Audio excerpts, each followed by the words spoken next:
call of repentance, ang tawag na ito sa paghinulsol. And Isaiah 1:18-20, sundan lang ko ninyo basa sa ilog.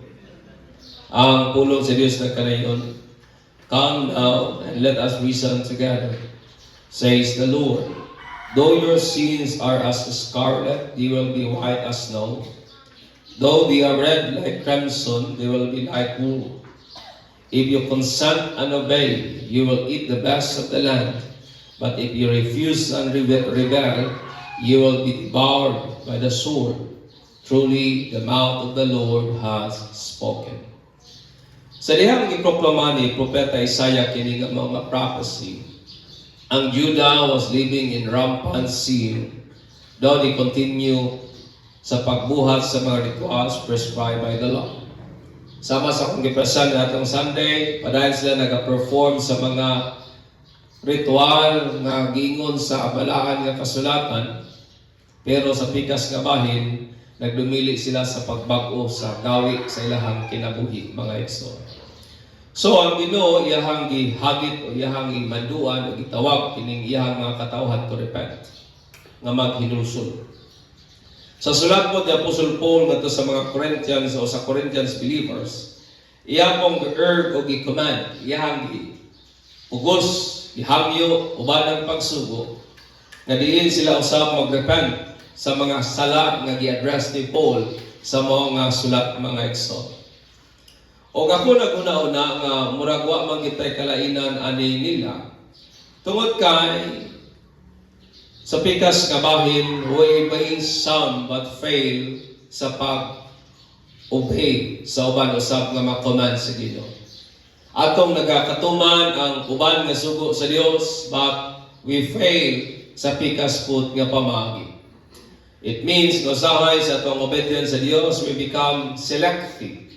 Ang atong obedience sa Ginoo is selective lang ba? May mga butang nga murag sayo ng pagtuman, so atong ginatuman. O napoy mga butang nga murag ga-struggle sa pagtuman, o nausahay, di na lang po nato hatagag pagtagad sa pagtuman, mga igsoon. Usa ka bigo na ako nagingon that repentance happened once. Kausa lang na ko no mahitabo ang paghinulsol. Pero kung imong lang tao ng kahulugan sa meaning of repentance, and I believe it happens for a lifetime. Kini paghinulsol, it happens for the rest of our life. Ang Bagong Testament, sa New Testament, ang word nga repentance, gikan sa puno nga metanoia, which means a change of mind. Amen. It means kabaguhan sa panghuna-huna, mga igsoon. Kining tinud-anay nga paghinulsol, dili kana nagakasukod sa nibati lang ka nga murag nagmahay sa sayop imong nahimo.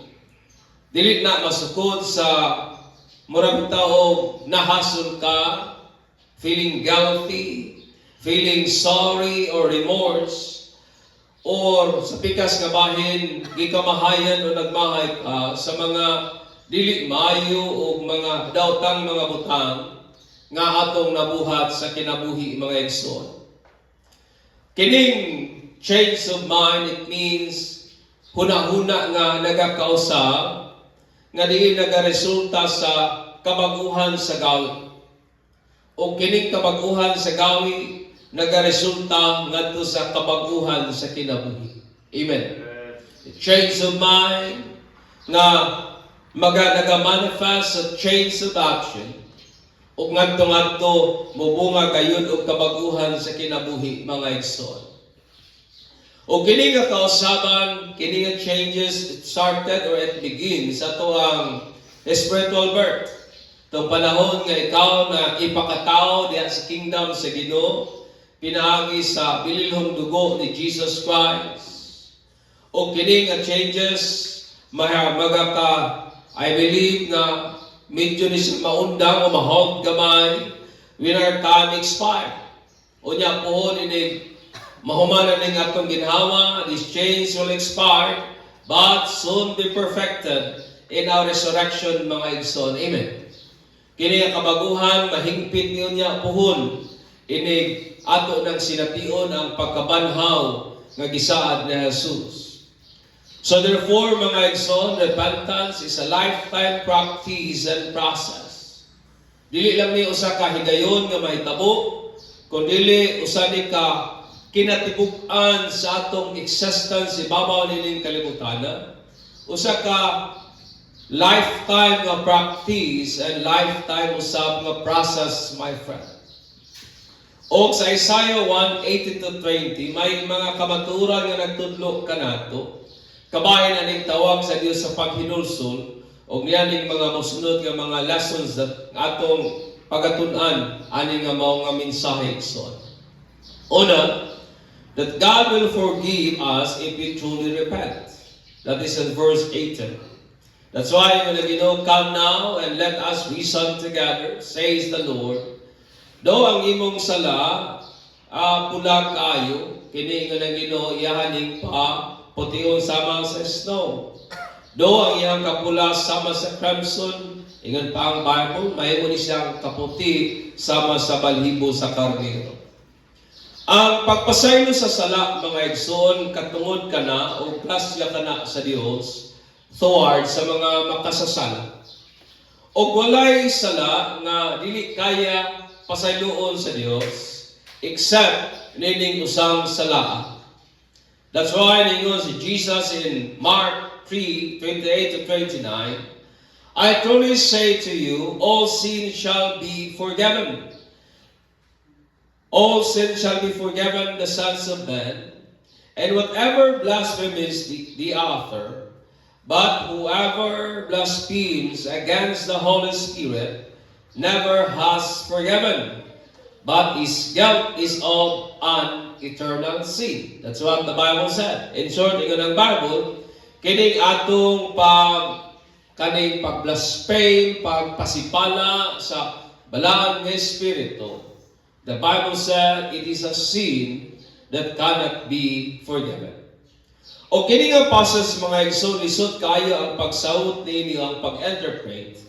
Kung dili nato masabtan ang papel o ang rule sa Holy Spirit sa kaluwasan nato mga igsoon. Before si Jesus ascended ngadto sa tuong bahin sa amahan, ningon siya in John 16:7-8. But I tell you the truth, it is to your advantage that I go away. For if I do not go away, the Helper shall not come to you. But if I go, I will send him to you, and when he comes, he will convict the world concerning sin and righteousness and judgment, mga igsoon. Amen. Ang balaan ng Espiritu mo'y magakonbiktar sa tao, kabahin sa sala, pagkamatarong, o paghukom, mga igsoon. Mao kana ang trabaho sa balaan ng Espiritu, siya ang mutandog, mupukaw sa kasing-kasing sa tao, sa kasing-kasing sa makasasala nga tao, muhatod kanila sa pag-realize sa kung unsa sila kaalaot nga nakinahanglan ngayon sila og manuluwas gikan sa ilahang usa ka makaluluoy og hinukman nga kahimtang mga igsoon. Amen. That is the work of the Holy Spirit to make us realize how wretched, how pitiful and doomed we are nga diin sa pikas nga bahin na kinahanglan ta og manluluwas nga mo rescue, mokuha nato sa maong alaot nga kahimtang mga igsoon. Quickening our inner being to see the glory of God. Kining balang nga Espiritu siya po ang pukaw sa atong kinasuluran aron atong makita ang himaya ni Jesucristo, mga igsoon. Gina-influence ang atong volition to have faith in Him. Iyang ginatandog, gina-influence niya ang atong pagbulutan. Aron nga sa pikas nga bahin, makahimo kita sa pagtuo o magaresulta kana o magahimo kita sa pagtuo, muhatod ka nato sa tinud-anay nga paghinulsol sa tanan natong mga kasalanan o moresulta ngadto sa kapasayloan sa atong mga sala o kaluwasan, mga igsoon. Kung wala ang balaan ng Espiritu nga mo tandog, mo konbiktar, sa kasing-kasing nato nga mga makasasala, lisod para nato ang muluhod diha sa pagtuo o diha sa tinuoray nga paghinulsol mga igsoon. Amen. Without the convicting ministry of the Holy Spirit, it is hard for us, it is impossible for us to get on our knees in faith and for genuine repentance mga igsoon. O tungod kay sa pikas nga mahing mga volitional nga being man kita, nga natay kapasidad sa pagpili. Thus, when we willfully reject the conviction of the Holy Spirit, sa dihang ato abang didan, ato bang dili nato tagag pagtagad ang pagtandog sa balaan nga espiritu kanato, nan sa pikas nga bahin, unsaon nato pagkakita sa ato ang alaot nga kahimtang nga nagkinahanglan tag manluluwas. Amen. Amen. Kung atong i-reject ang pagpanandog sa balaan nga espiritu sa atong kasing-kasing, nan unsaon man sa tao pagkakita, pagkasayod sa iyang alaot nga kahimtang nga diin nagkinahanglan siya manluluwas mga igsoon. Tungod kay ang balaan man nga espiritu mo'y magahimo nato nga makita nato ang gravity sa ato ang mga sala. Trabaho sa espiritu nga makita nato ang kabug-at kaseryoso sa atong mga sala, nga kung dili nato na makita, kung dili nato ma-realize ang gravity sa ato ang sin, then how can we ask God for forgiveness and be forgiven? Amen. Kung dili makita sa tao ang iyang pagkamakasasala, kung dili makita sa tao ang iyang pagkadautan, dili ma-realize sa tao ang seriousness sa sin, then how come nga moduol sa Ginoo and repent and ask God for forgiveness and be forgiven? Di ba tinuod? It was the Holy Spirit mo'y nagapamuhat niya na mga igsoon.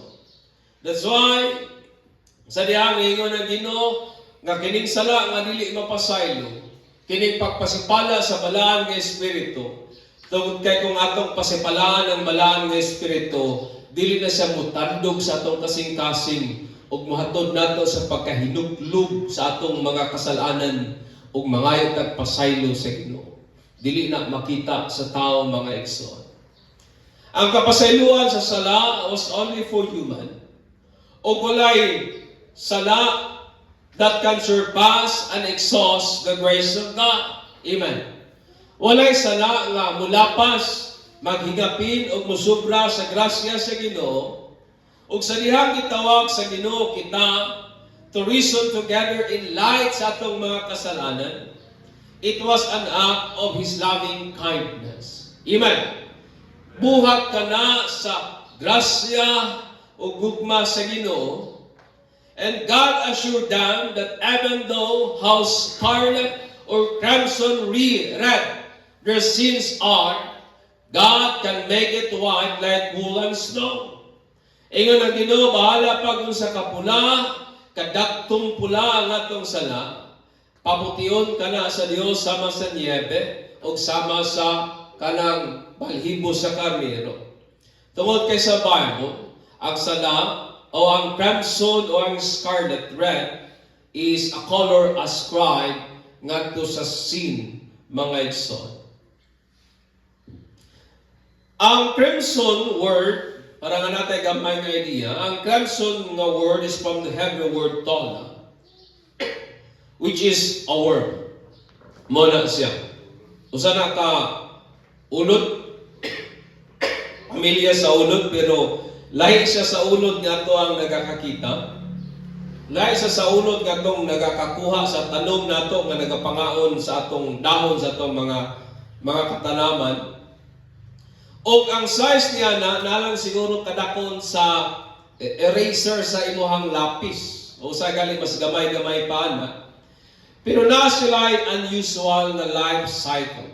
Na sila'y talag saon nga dagan sa ilahang kinabuhi mga igsoon. Understand me. With the crimson worm, sa dihang kining crimson nga worm, iyan ang i-hatch ang iyahang eggs.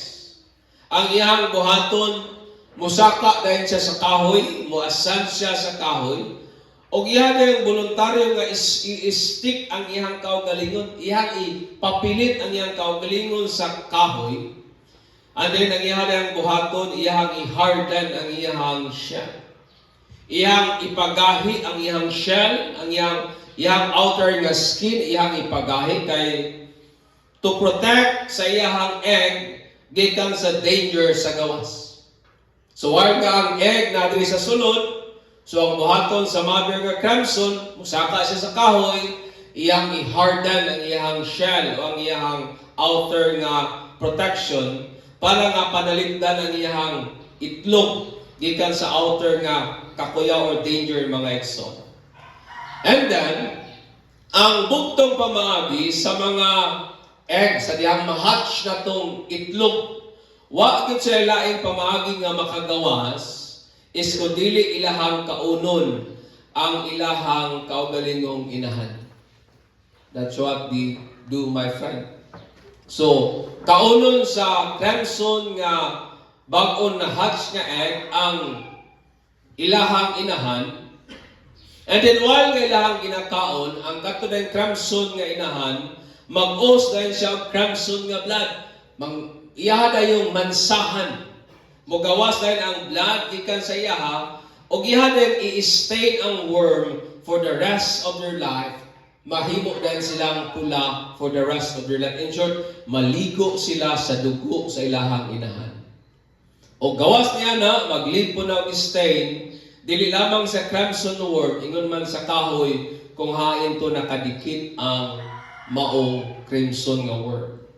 And after 3 days, sulod sa tulok ka adlaw, ang crimson mother dayon shell were turned to white and drops to the ground like snowflake. Morning ingon ni Jesus, morning nga sa Bible, maski sa kadagtom ang imong sala, papution kini sa Dios sama sa niyebe. Amen. Papution sa Dios sama sa niyebe.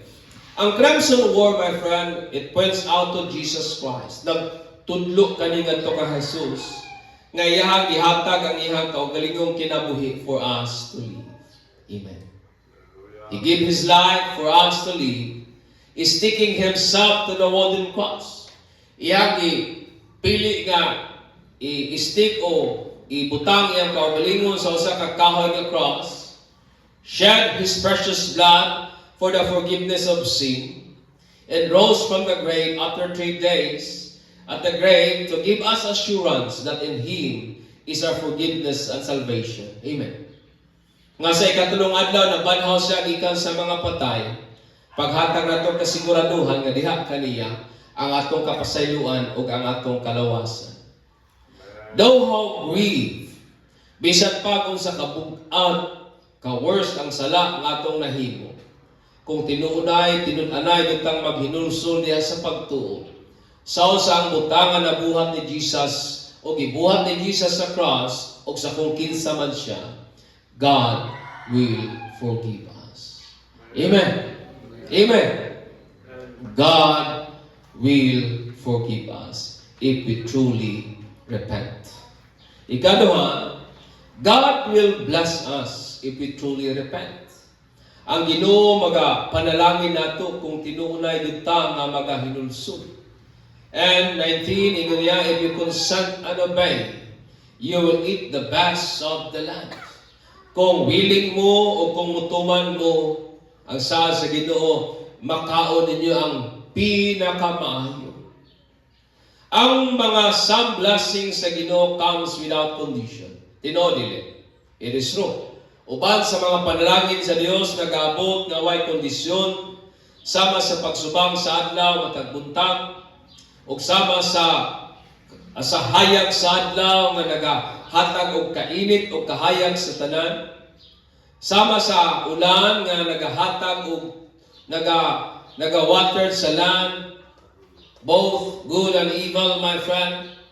But most of the blessings of God always comes with certain condition. Ang panalangin sa kaluwasan, panalangin sa kinabuhing walay katapusan, kalinaw, paglaom, katagbawan o uban pa, it comes through faith in the person of Jesus Christ. Amen. That is the condition.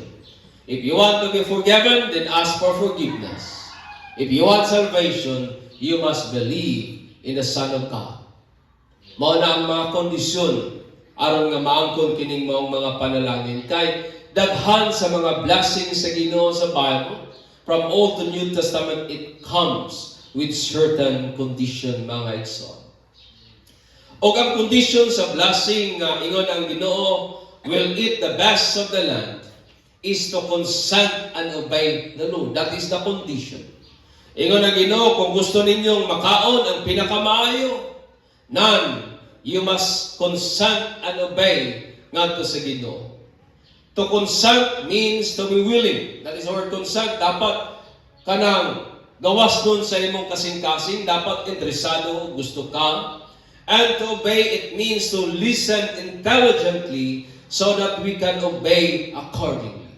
Maminaw og tarong aron makasunod kita o makatuman kitang tarong, mga igsoon. Amen. Di ba usahay kaning atong mga bata, suguon nato dili saktong pagpaminaw, dili pud sayo ang dili pud sakto ang pagtuman. Amen. Di ba tinuod? Sayop gali ang imong pagpaminaw, anagud po'y diferensya ang imong pagtuman. Sa word to obey, it means to listen intelligently so that we can obey accordingly, mga igsoon. Kanina pasabot that we must willing to obey accordingly. Dapat natay kasibot, natay kalipay, and we are more than willing to obey or have the willingness to act on things that change our ways. Nga natay kasibot, natay kagana, natay kanabitang pag-keep sumala sa kung usag yun ang ingon sa Ginoo, nga diin natay kasibot sa pagbag-uba sa atong mga gawin. We must have this willingness to act on things that change our ways. Dapat natay kasibot sa pagbuhat sa mga butang nga magahatag og kabaguhan sa atong mga gawi, mga igsoon. And the blessings of having or consuming the best of the land will be added to us. Amen. O ang ingon na Ginoo ang pinakamaayo, ang pinakanindot. God said, igadugang o igadugang na lamang ka na. Consider this, brethren. Kung gusto ta sa panalangin sa Ginoo nga mao ang kinasururan nga kalinaw, we must change from being full of worries ngadto sa worryless. Amen. Kung gusto ta nga sa pikas nga bahin maangkon ang kinasururan nga kalinaw, kinahanglan bag-uhon nato ang atong mga gawi gikan sa dali kayo o puno sa pagkabalaka ngadto nga katuna nato nga dili mahimong mabalakon. Amen. We must change our ways. Kung gusto ta nga maangkon ang maong blessing sa Ginoo, kinahanglan nga usbon nato atong ways from being full of complaining to being grateful. Kinahanglan usbon nato na kung gusto ta sa kalinaw nga gikan sa Dios, dapat usbon nato ang atong mga naandan nga puno sa sigig reklamo ngadto sa pagka mapasalamaton. Amen. Did you get my point, my friend? If you want the blessings of healing kaning kayuhan, then learn to let go of the horror of the past. Katuna nato ang pagbiya sa mga di mayong kagahapon, and learn to let go and learn to move on in faith and in hope nga nadiha lamang kang Jesus Christ, mga igsoon. Katuna nato biya katong mga maot nga kagahapon ug mag-move forward na kita diya sa paglaom nga naa kang Kristo Jesus. Kung gusto tag madaogon nga kinabuhi, then change your fear and uncertainty to faith that quench the fiery arrows of the enemy. Kung gusto tag madaugon nga kinabuhi ng kinahanglan, bag-uho nato kining atong pagka mahinadlukon, bag-uho nato kining atong pagkatalawan, ngadto sa pagtuo nga din magapalong sa udyong sa kaaway. Amen. We must change our ways. For repentance means a change of mind. Thus we must change our mind to the Word of God towards life's reality, and God will bless us, mga igsoon. Amen. Kung gusto ta nga kanibang mangkon kini nga panalangin, kinahanglan nga bag-uho nato ang atong hunahuna. Kung talawan ta, kinahanglan bag-uho nato atong mind. We must feed it with the Word of God. Tungod kay sa rason nga ang paghinulsol, it means a change of mind. And we must change our mind pinagi sa pulong sa Ginoo toward ining mga realidad sa kinabuhi, mga igsoon. Realidad sa pag-antos, realidad sa mga problema, realidad sa mga butang ginakabalak-an sa tao, realidad sa mga kakulangon o mga panginahanglanon, realidad sa malatian. You must change your mind towards that, and God will bless us, mga igsoon. Amen. Because repentance, it means a change of mind. Amen.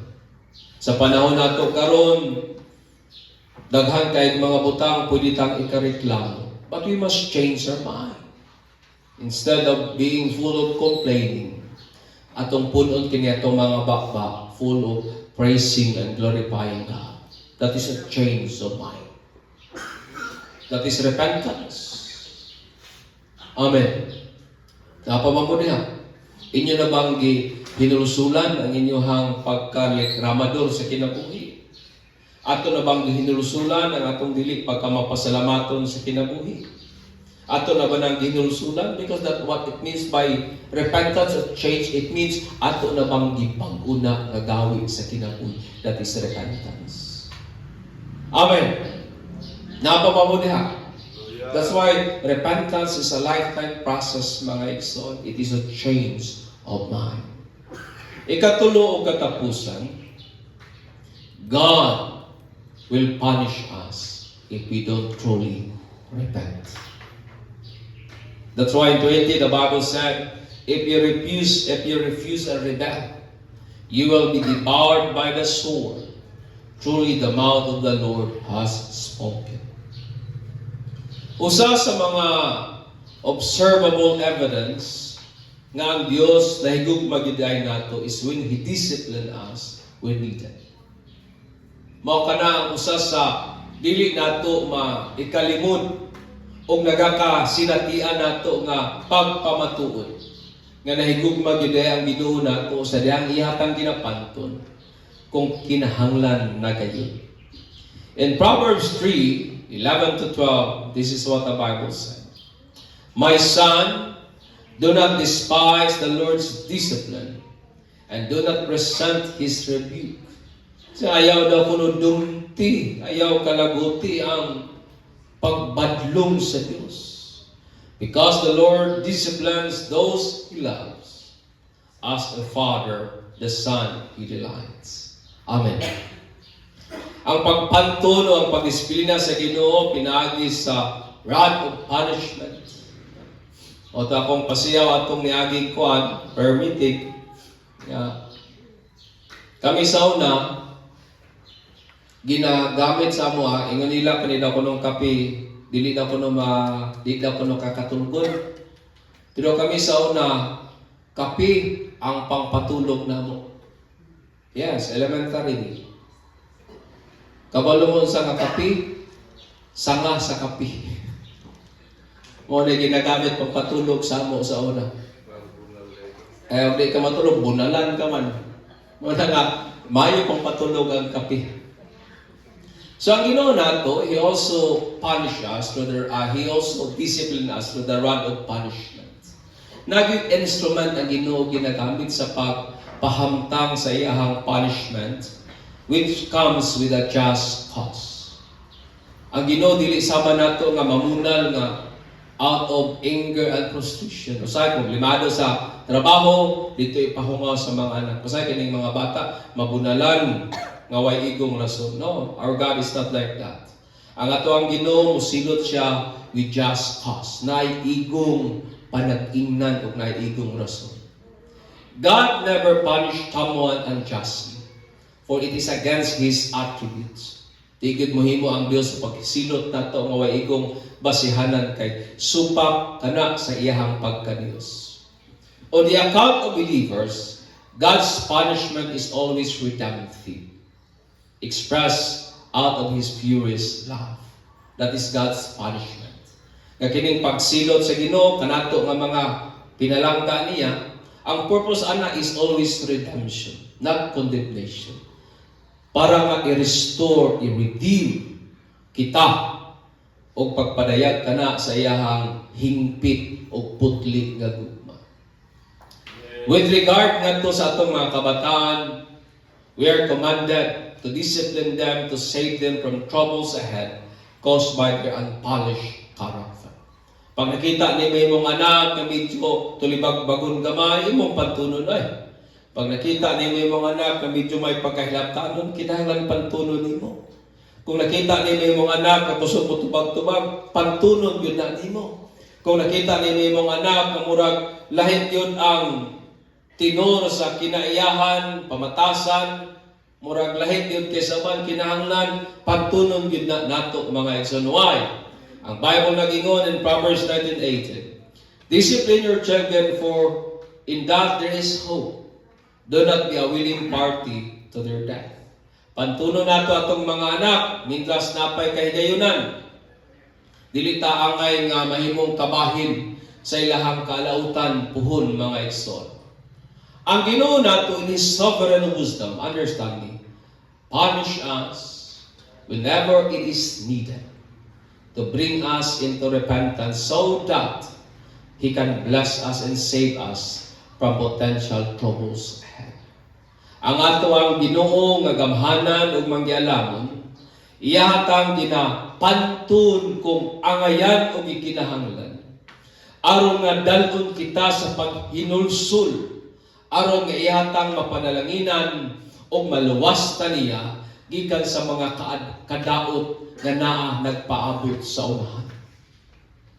That is the purpose of God, to save us from potential troubles ahead.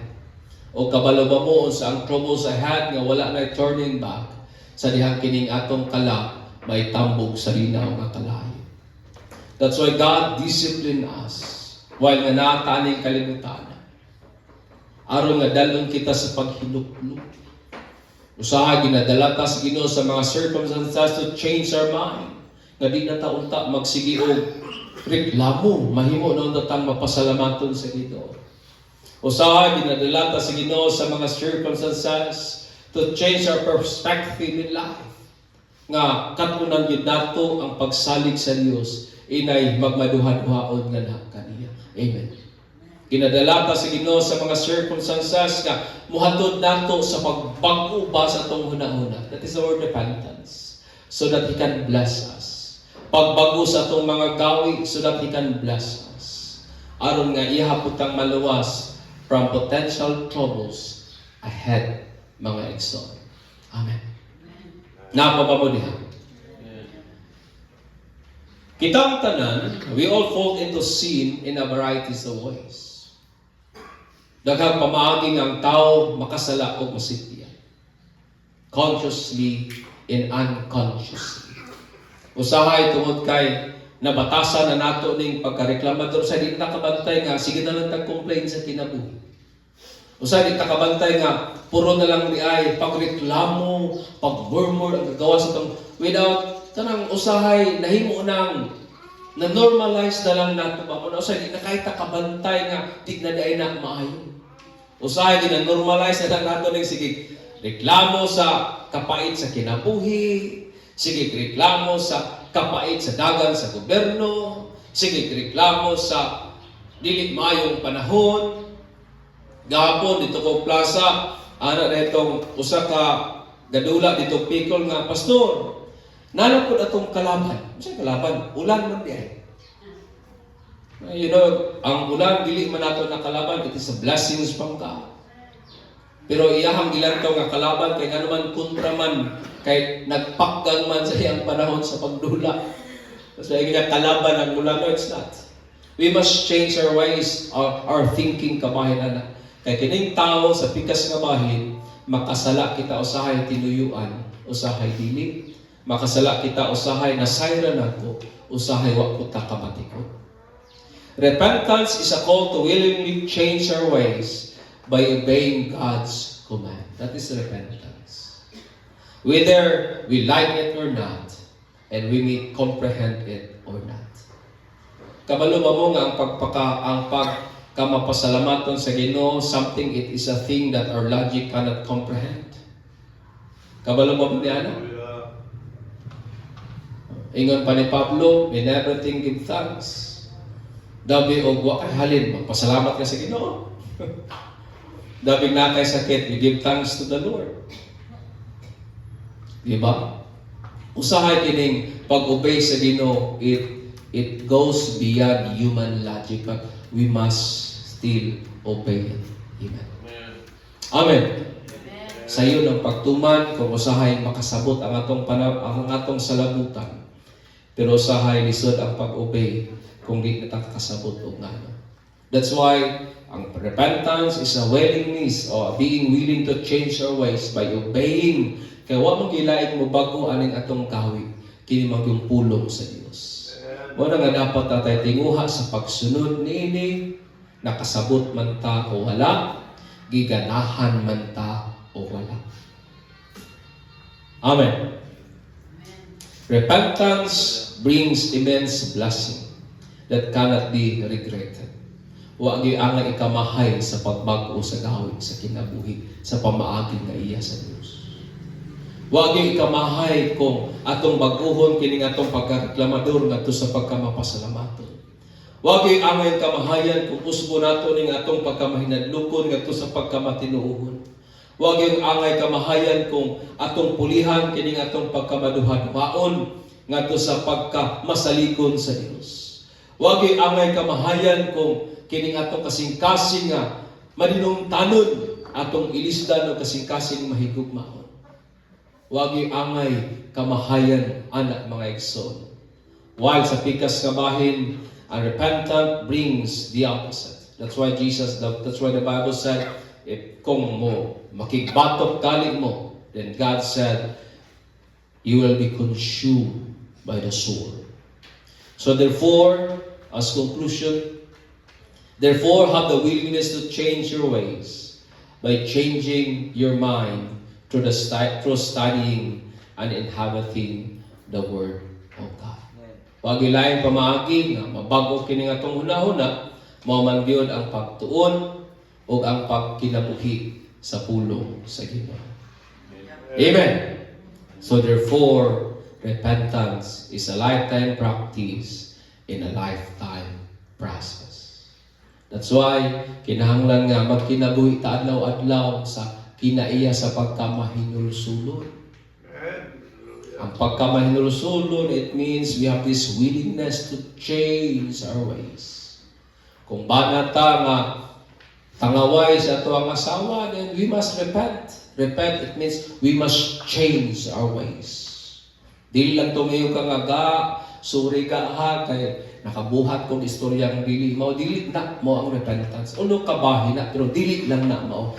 Repentance, it means you are willing to change your ways.